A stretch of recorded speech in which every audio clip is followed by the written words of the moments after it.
Yan guys, oh. Mainit-init pa. Nag-craving ako ng ginamos. Ayan, meron akong dried na crayfish dito. Yung dried na hipon. Ayan, ginisa ko siya sa bawang, sa luya, kamatis, tsaka sibuyas. Ayan. Oh, may ginamos na ako guys. Ay, sarap nito ikain sa aking gulay. Suwan ko lang kung kakain din sila. Ano siya yung mga anak ko ayaw nito. Siyempre, yung amoy ng ano ba. Diba guys?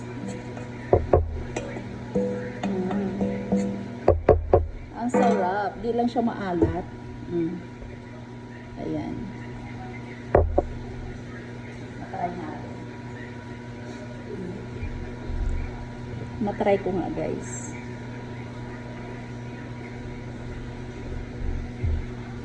See? Ay, ang sarap.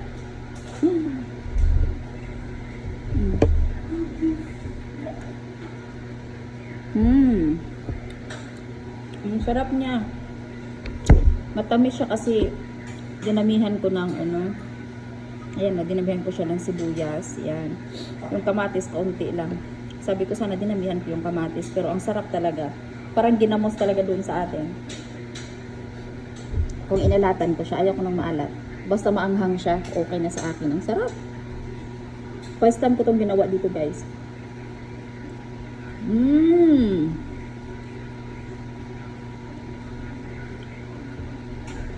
Ito ikain sa sabay nito. Ito.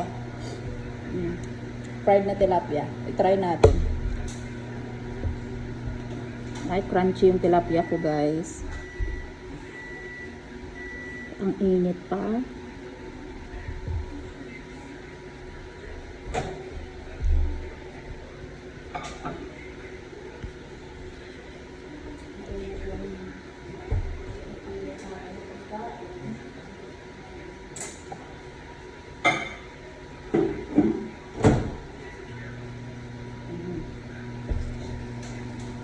So, ito na siya guys. Try natin ha.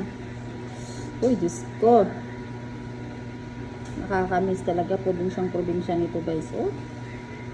Uy, ang sarap. Uy, ang init pa ng tilapia.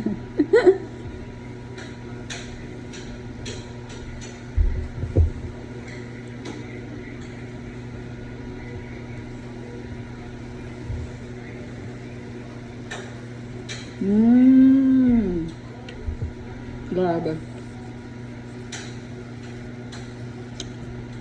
Perfect na perfect sa panlasa. Ang sarap. Ito na lang kakainin ko. Busog na ako. Ayan, pag naganito na guys, kapag nagluto kasi tayo guys, dapat yung mantika nakaseparate yan. Kapag yung mantika nakaganyan, lutong-luto na talaga yan siya. Kaya ang sarap.